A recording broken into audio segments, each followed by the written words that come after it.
Акбура жегин бул жагдагы жакшылыкка сквер кылат. 25 жылга жардам берейин. Шаардын бюджетинен эсебинен өзүнүн жолдорун жасасын. Биз дагы республикалык бюджеттен бир моюн алайлы. Биз дагы Ош шаарында асфальттап жолдорун жасап берели. Президенттин саясаты бул ипотека компания аркылуу карапайым элге квартира берүү деген саясат болду.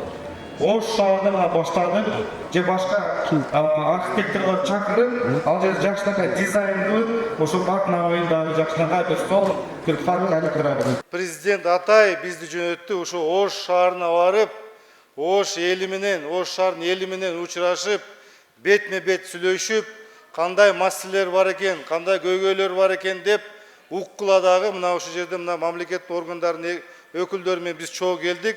Сиздерди укканы келдик, урматтуу агайын туугандар.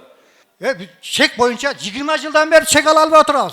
Коргоонун ичинде семьялар, бала чакалар мушташып, бир туугандар ажырашып, бир туугандар бөлүнүп сүйлөшпөй калышты. Көпчүлүк мамлекетте иштеген кызматчылар, иштегендер 20-30 жылга чейин иштегендер бар, бирок бир комната жатаканада жашаган ишчилер бар. Булар регистрация болгондо госрегистрдан үйү бар деп чыгып калат экен дагы, мамлекеттин 4% ипотекасына илешпей калып атат. Балким мен сунуш киргизейин анда. Хорошо. Мен түшүндүм сиздин. Рахмат. Акчасын сатып алганбыз. Бизге же имаком качып кеткен, азыр офиске барсак таппайбыз. Биз каерге барабыз адамдар? Же үйдөн жок, же чүйдөн жок отура беребиз. Эмне кылабыз? Кандай кылабыз? Дагы бир карап көрөлүк, анткени сот чечим чыкты. Ал же ЮНЕСКОнун жерине кирип кеткен имарат экен. Ошон үчүн бул жерде процедуралар өтө оор. Аны буферный зонадан чыгыш үчүн биз Францияга чейин кагаз жазыш керекпиз. Ал ЮНЕСКОнун зонасына кирип кетти. Ошого биз азыр карап көрөлүк, ЮНЕСКОга арыз жазайлык, анан кийин байкап көрөлүк. Ошон үчүн ЭМАКО боюнча сиздер азыр суроо бербей эле койгула. Биздин Оозгур элинин үлүш жери 239 кожолук. Ошол жерге Кара суунун гос регистри өндүрүштүк жана курулуш деп косак жасап берген. Мына акыркы 10 күндүн ичинде түнкү саат 4-тө чыгып, биздин айыл чарба багытында кайра кайдоо жерибизди грейдер менен сүрдүрүп, уже чек кылып, даяр кылып сатып атат.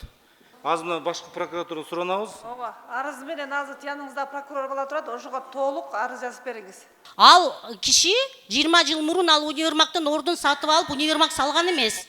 Өзүнө коммерческий точка кылып алып, азыркыга чейин иштетип жүрөт.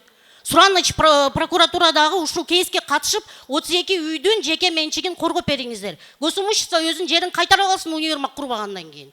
Экинчи микрофон. Багыт жетпегенибиз өткөндө дагы сизге чукул жолугуп калдык эле. Ошо маршрутка жөнүндө айттык эле. Автобусты хотя бы же 2 остановкага апарып бериң, ошо ипподромго чейин. Элдер эртеге окуу ачылганда студенттер ham кыйналып атат, балдар кыйналып атат. Ошо маршрут жок болуп атат. 4 маршрут бар болгону 1 саатта бир келет.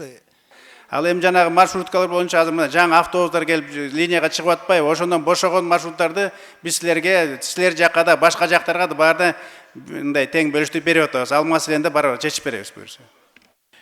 Мамыров көчөсүндөгү Калинин массивиндеги чоң жол. Ошол жолго акча которулду деген сөз болгон, бирок эмгиче иш жүрбөй атат. Ошону бир карап берсеңиз, элдер өтө кыйналып кетти. Биздин мэрибиз бардык жерде жүгүрүп аябай жакшы иш кылып атат. Элдин алдында рахмат айтып мен жооп берип коеюн. Бул Мамыров менен Калинин көчөсү тендер өттү. Жакында башталат. Тендер өттү. Мамыров, Калинин, Көкүмбий көчөсү. Акча бөлүнгөн, 700 миллион сом бөлүнгөн. Жакында жазалып баштайт берсин. Т жол боюнча Минтранс жазып атат, асфальтын базып баштады. Азыр асфальтын базып баштады, жакында бүтүп калат буюрса. Биз муну Ош шаарга бир жардам бербейликпи? Сиздер 25-жылкыга мэрия менен чогуу биргеликте бир карап, острый моменттерди кайсы жерде муктаж болуп аткан. Жок дегенде мен билбейм канча километр. Ошону жардам берели, булар өзүнүн бюджетинен өздөрүнүн жолдорун жасасын. Биз республикалык бюджеттен бир жардам берелик. Ош шаарда. Рахмат. Мындан мурун Кара суу районго карап алар чечпеди. Эми шаарга карадык, ушул маселени тездетип чечип берсеңиздер. Ошондой эле анан маршруттук каттамдар мына Акбура 1 аймагына бир да маршрутка кирбейт. Газдаштыруу боюнча Озгур Төлөкөнүн айылдын газдаштыруу жагын тездетип ушул маселени карап берсеңиздер. Тазалык боюнча ошто жашаган ата энелер балдарыбызга таза болгула деп үйрөтсөк болот, таза кармасак жакшы болот эле дейм да. Болбосо вообще Ош Индияга айланып кетет жакында болбосочу. 20 жылдан бери жашайм. Бирок мой дом хотят снести. Мы разработали карту города Ош, мы разработали определенные формулы экранов. Завтра подойдите в 11 часов ко мне, хорошо? Мы обсудим все это. Арыз жазбайсыз, сот аркылуу карап. Арыз чечпейт иштеки. Мен уже президентский аппаратка чейин баргам, кайра эле бул жака жөнөтөт, бул жерде вопрос чечилбейт. Ким Билек. Ким Билек кандай кайердесиң сен? Сен барчы, бул баланын аты ким эле? Администрация президенти. Барчы, азыр ти бул жака чыксаң сен. Экинчи микрофон. Столбалар 60-70 метрден коюлуп калган. Арыз жазып, айыл өкмөт төлөйт, айыл өкмөтү столба берди. 1 жыл болоюн деп калды. Ошо столба дагы эле орнотулбайт, эч ким иштейт. Ошо. Эмил, ошо столбаларды коюп койсуңар, столба бар экен. Теги сот эле биз эч ушу детсат ала албайдык. Биздин көчөдө баштан аягында детсат жок. Бул өзү ведомственный детсат эле.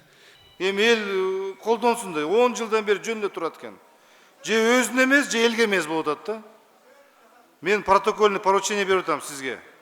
Протокольный поручение жазгыла дагы ошол боюнча Министерство образования мага жоопту берсин 10 күндүн ичинде. Сен ошо мэрия менен биргеликте азыр мына АТРдин алкагында көп айылдар кирип калды буларгачы. Азыр Минтранско окшоп сиздер дагы мэрия менен биргеликте карагыла. Донорлардын келген акчаларын балким ошол Ош шаардын мэриясына жардам берелик. Канализация боюнча дагы тиги таза суу боюнча дагы баягы жаңы кошулган айылдар боюнча түшүндүң да оюмду. Ошону сен биргеликте иштеп чыккын. Ошол жерде 40,5 соток жерди азыр мыйсамсыз бир адамдын атына чыгып калыптыр астынан. Ошол жерге азыр эми дом куруп атат. Борпоң топурактуу жер, о дом курулса туру келбейт. Президенттин саясаты бул ипотека компания аркылуу карапайым элге квартира берүү деген саясат болду. Ош шаарынан баштадык. Ошол гиг аркылуу квартиралардан башталат. Ошон үчүн Бакыт Жээнбеков жерлерди бир этаждын чекке бербей гигке деп алдырабыз. Биз гиг аркылуу көп кабаттуу үйлөрдү курабыз. Ошону так дана билип алгыла, сиздер ошол очеркте тургандагы квартира менен камсыз кылдырабыз сиздерди. Ак бурачейин тазалаудан саат сиздерге мына тапшырма. Ошол ак бурачейин бул жагдагы жакшынакай сквер кылып, ошол башынан баштап аяктан чейин сонун баягы Европадагыдай сайдын жээктери жакшынакай болсун дагы сквер кылып бульвар кылат. Ошол жерде эл дагы бассын, жүрсүн, жакшынакай ушул жерде азыр халкыбыздын Барнавайда оор тазалаш керек. Ал жерде чынында жаңы заманга азыр Европадан же башка архитекторлор чакырып, ал жерде жакшынакай дизайн кылып, ошол Барнавайдагы жакшынакай бир стол бир фарк алып ошол Ош шаарына кийинки 25 жылга жардам берели. Жардам берелик, биз өзүбүздүн Ош шаардын бюджетинен эсебинен өзүнүн жолдорун жасасын. Биз дагы республикалык бюджеттен бир моюн алайлы. Биз дагы Ош шаардын асфальттап жолдорун жасап берели. Жаңы АТРдин алкагында айылдар кирди отурат. Айылдар кирип калды, ошол таза суу менен канализация биздин бюджеттен болбосо да азыр бизде долларлар акча кетпайбы? АБМден берип атат, Землянный банк жана Ябырдан акча келип атат. Ошол аркылуу биз эми билебиз канча бир эки айда киргизе алабыз балким. Ошол аркылуу ушул жакында биз Ош шаарга жардам берели. Макулбу азамат? Сен ошону билип алган жакшы. Анан кийин Бакыт Жээнбеков сиз билесиз, баягы биз өзбек кыргыз фондунан албадык автобустар. Ошол автобустар жакшы ыкма болду. Ошол жагынан да улантайлык.